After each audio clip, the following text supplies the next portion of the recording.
क्या आपको मालूम है सन 1800 से इस देश में हिंदू मुस्लिम दंगे हो रहे हैं। 1926 में पूरे देश में दंगे हुए थे। क्या यूपी, लाहौर, मुंबई, तमिलनाडु, कोलकाता सब जगह अलग अलग वक्तों में दंगे होते रहे हैं। तो ये जो एक गंगा जमनी तहजीब है ये कहाँ है? अगर इतने दंगे होते रहे, सौ साल से दंगे हो रहे हैं, तो कहाँ है ये गंगा जमनी तहजीब? चलिए एक और तरह से देखते हैं।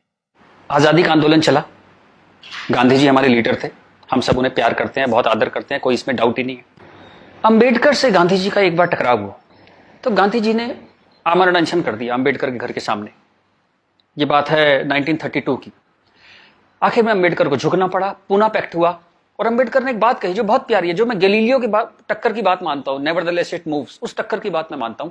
अंबेडकर ने कहा बात तो मेरी सही है, लेकिन इस वक्त आपकी जान चली जाए ये ठीक नहीं है, क्योंकि अभी देश को आपकी जरूरत है आजादी के लिए, तो मैं अपनी मांग वापस लेता हूं। हालांकि बात तो मेरी सही है।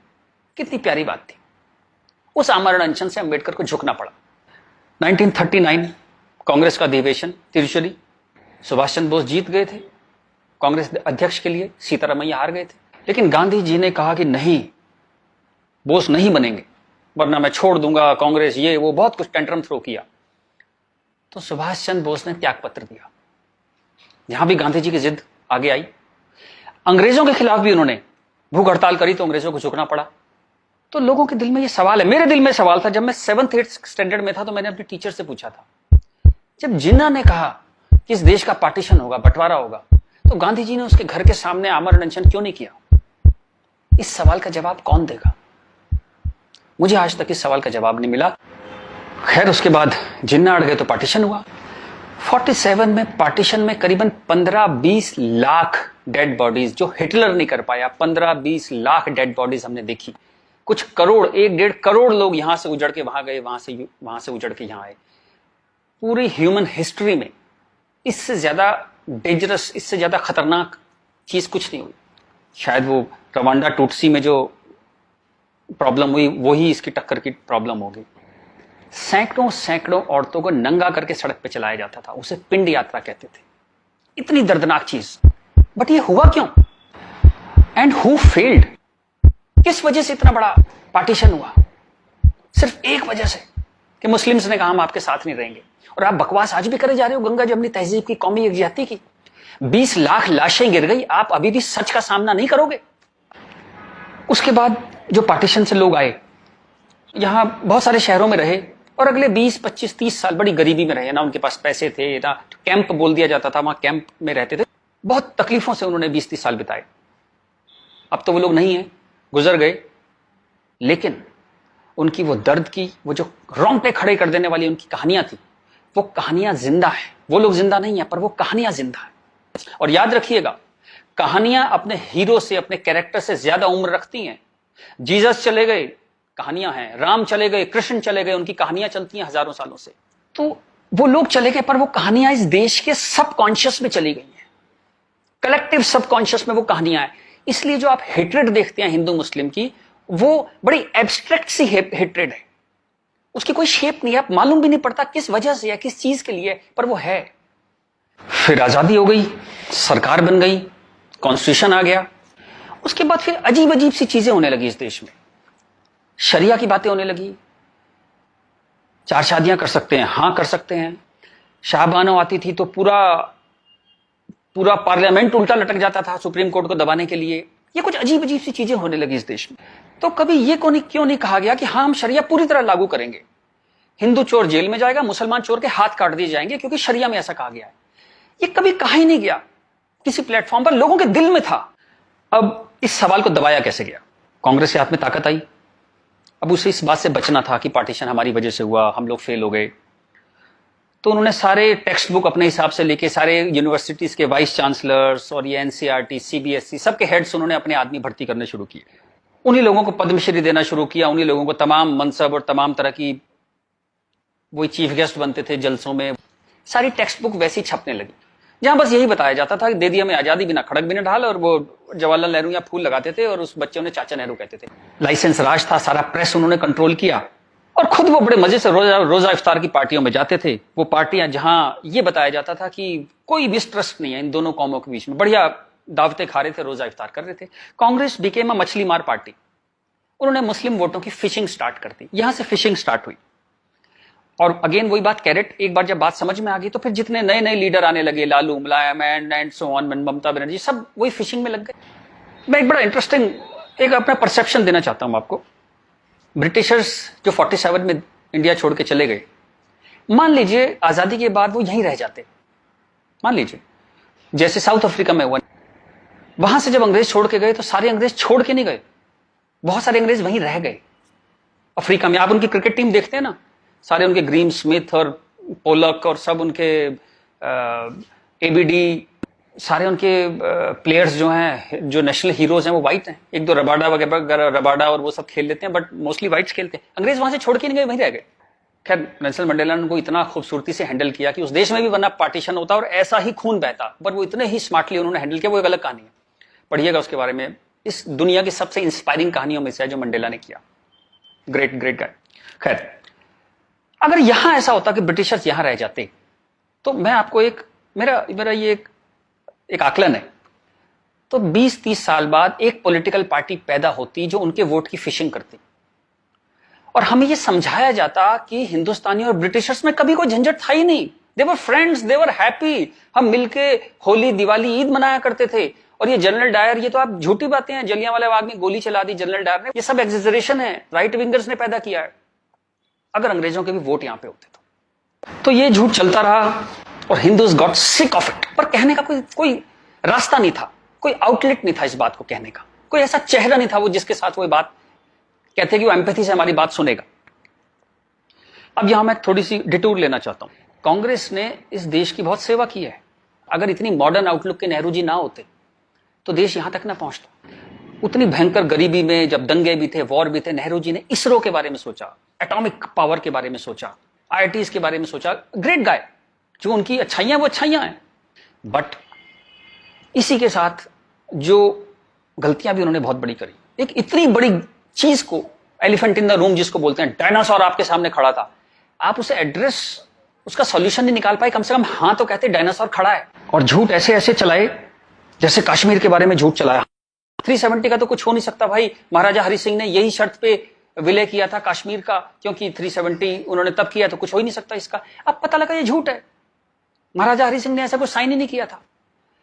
ये तो दलाल टाइप के लोगों ने 1.5 साल बाद, 1.25 साल बाद लाए 370, और अंबेडकर ने साफ साफ मना किया कि नहीं है ये 370 नहीं लगाऊंगा, इतनी खराब है ये।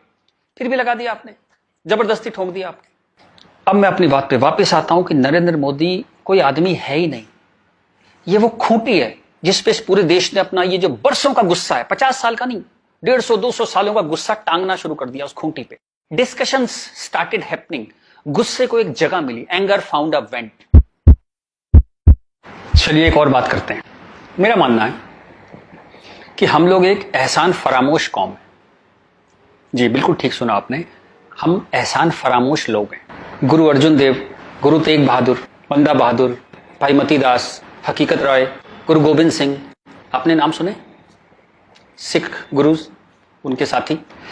जब हिंदू कौम इस्लामिक रूलर से बहुत परेशान थी, फोर्स कन्वर्जन हो रहे थे, बहुत जुल्म हो रहे थे, जजिया वजिया बहुत चीजें थी, तो इन्होंने हिंदुओं को बचाने के लिए ये सब कुर्बानियां दी।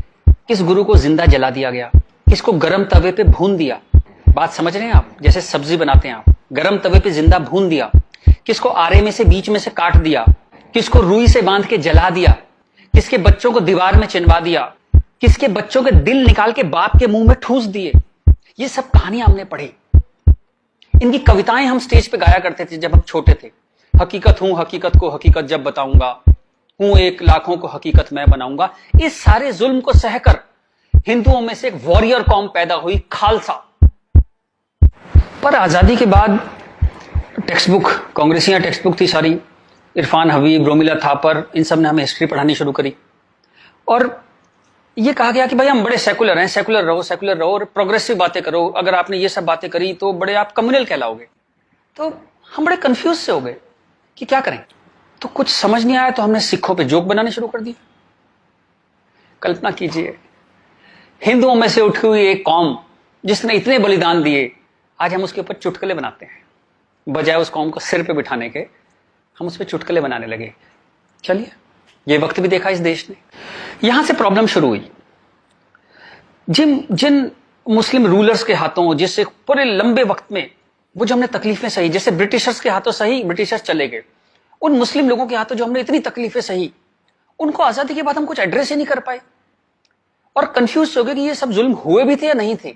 ये गुरुओं ने जो इतनी बलिदान दिए थे, जो इतने सैकड़ों सालों से ये जो गुरुद्वारे बने हुए हैं, ये सच्चे हैं कि नहीं है, या ये मोदी ने बना दिए जाके चुप चुप के 200-300 साल पहले मोदी ने बना दिए।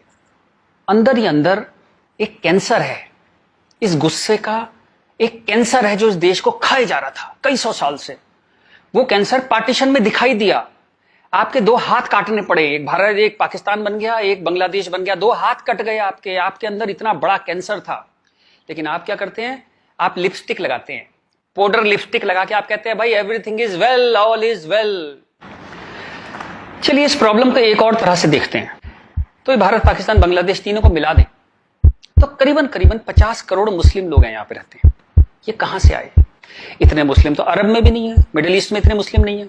इस देश में पारसी भी आए, बुद्ध हैं, राजपूत हैं, सिख हैं, बहुत कौमें हैं, ये क्यों नहीं हो गए 50 करोड़? इस क्वेश्चन का क्या आंसर है? फिर एक दलाल टाइप के जो लोग हैं उन्होंने एक नया नैरेटिव स्टार्ट किया। ये पिछले 25-30 साल से ज्यादा जोर पकड़ा इस नैरेटिव ने, 20-25 साल से, कि ये प्यार से कन्वर्ट हो गए, ये हिंदू ही थे, प्यार से कन्वर्ट हो गए। वेरी गुड, वाह।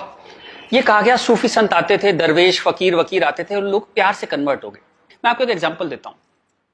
जैसे हमारा एक बहुत बड़ा देश था, ऐसे एक बहुत बड़ा देश था पर्शिया, वहां पारसी रहते थे और वो कलाओं में, ट्रेड में, एजुकेशन में बहुत ऊपर देश था, उसकी वो पूरी सिविलाइजेशन बहुत हाई पे थी। ये मिडिल एजेस की बात है, मुस्लिम्स का अटैक हुआ, करीबन 25-30 साल में एक भी पारसी जिंदा नहीं बचा, सारे देश छोड़ के भाग गए, मर गए, लूट हत्या बलात्कार, और 25-30 साल में एक नया इस्लामिक मुल्क बन गया। बाद में जिस मुल्क का नाम पड़ा ईरान। सारे पर्शियंस कहां गए? कुछ भाग के तो हिंदुस्तान भी आ गए थे। वो प्यार से कन्वर्ट हो गए। ऐसा प्यार इस दुनिया ने कई बार देखा है, अफ्रीका में, एशिया में, ऐसा प्यार 25-30 कंट्रीज ने बर्दाश्त किया है और वो 25-30 कंट्री टोटल इस्लामिक बन गए। और लेटेस्ट कश्मीर, जब वहां से 3 लाख 4 लाख हिंदू भगाए गए तो वो प्यार से भागे वहां से और पूरा कश्मीर इस्लामिक हो गया। Make no mistake, it's a caliphate. जो बगदादी करता है खलीफा जो अपना साम्राज्य बनाता है जहां सिर्फ मुस्लिम होते हैं और अगर गैर मुस्लिम है तो उन्हें डिम्मी बन के रहना पड़ेगा, खत्म होकर रहना पड़ेगा, वो कैलिफेट है इस्लाम की। इस वक्त कश्मीर में, हिंदुस्तान में कैलिफेट है। 1921 में मालाबार में दंगा हुआ था, वहां भी कैलिफेट बनाने की कोशिश की गई थी। कुछ 50,000 या 1 लाख हिंदुओं को बाहर निकाल दिया था वहां से, फोर्स्ड कन्वर्जन किया था, तो तब नहीं बना पाए। लेकिन आज कश्मीर में कैलिफेट है, ध्यान रखिएगा। ये आपकी गुलदस्ता और कश्मीरियत, जमहूरियत, इंसानियत सबके बीच में एक कैलिफेट बन गई। लेकिन आप कहते हैं कुछ हुआ ही नहीं है। और जब ये 3-4 लाख हिंदू वहां से भगाए गए 1 महीने के अंदर, तब कॉन्स्टिट्यूशन सो रहा था, इंटेलेक्चुअल सेमिनार कर रहे थे, गंगा जमनी तहजीब पे सेमिनार कर रहे थे और इस तरह की तमाम रोजा इफ्तार की दावतें चल रही थी। Happy, everybody was happy. और जो पूरी तरह इस्लामिक नहीं बना, उसके टुकड़े हुए, जैसे हिंदुस्तान के टुकड़े हुए, सूडान के टुकड़े हुए, और आपकी और हमारी जिंदगी में, हमारे लाइफ टाइम में स्वीडन का टुकड़े होंगे। आज से 15-20 साल के अंदर स्वीडन टूट जाएगा। ये एक प्रोसेस है जो पूरी दुनिया में चल रहा है। आप या तो बहुत भोले हैं, देखते ही नहीं, या आप इतने मूर्ख हैं कि दुनिया में क्या हो रहा है आपने कभी देखा ही नहीं, या आप झूठे हैं, या आप दलाल हैं।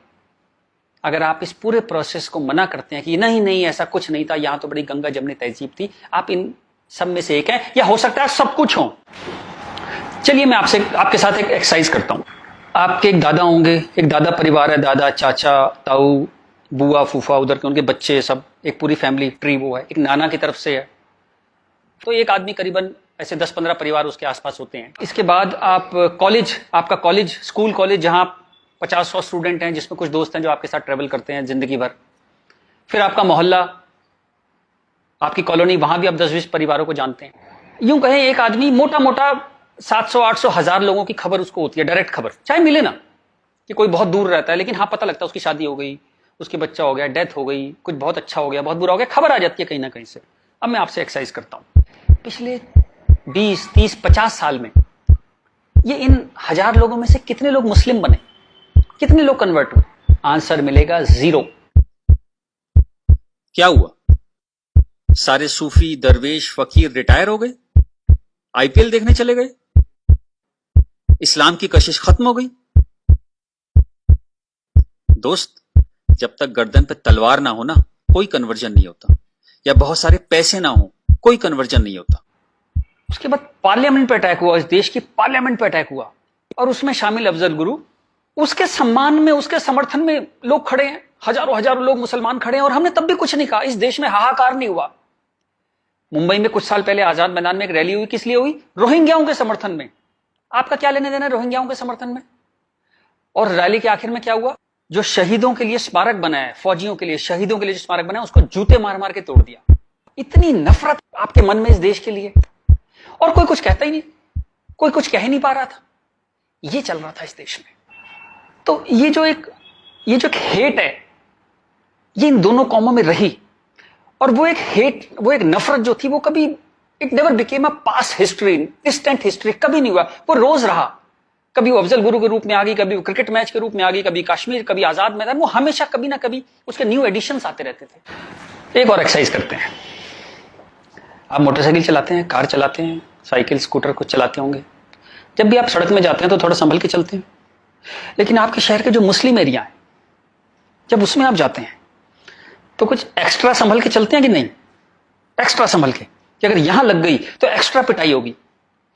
वो जो फियर है आपके अंदर, वो जो डर है, वो कमाल की चीज है, जिसको देश कहता है नहीं, एक सिस्टम कहता है नहीं, लेकिन आपके अंदर है, करोड़ों लोगों के अंदर है, 100 करोड़ लोगों के अंदर है वो डर।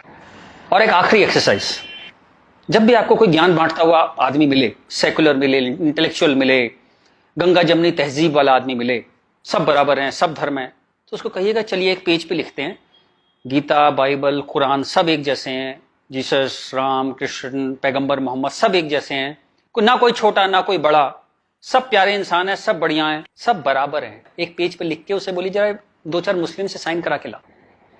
ऐसी ची की आवाज आएगी उस इंटेलेक्चुअल की, आपके पास जिंदगी में दोबारा नहीं आएगा। वो एक मुसलमान के साइन नहीं करा सकता इस बात पे। ये सारा ड्रामा हमारे लिए है। ये तो जहां से मैंने बात शुरू करी थी कि ये जो गुस्सा है, ये कई 100 साल का गुस्सा है, जिसको वेंट नहीं मिला, कभी निकलने की जगह नहीं मिली। और ये जो बार बार दंगे होते हैं ना, ये उसकी EMI है। And coming back to the point, Modi कोई आदमी है ही नहीं। मोदी वो मौका है, और वो गारंटी है कि इस बार जब शाहबानो पार्लियामेंट में आएगी, कि हलाला हो गया, कि 4 विवाह हो गया, कुछ हो गया, इस बार पार्लियामेंट ब्लैकमेल नहीं होगी। वो एक शख्स नहीं है, वो एक इमोशनल बाम है, एक इमोशनल मलहम है, जिसकी इस देश को कई 100 साल से जरूरत थी। और अगर आप सोचते हैं कि एक आदमी क्या कर सकता है, तो दोस्त, कैसे आकाश में सुराख नहीं हो सकता, एक पत्थर तो तबीयत से उछालो यारो।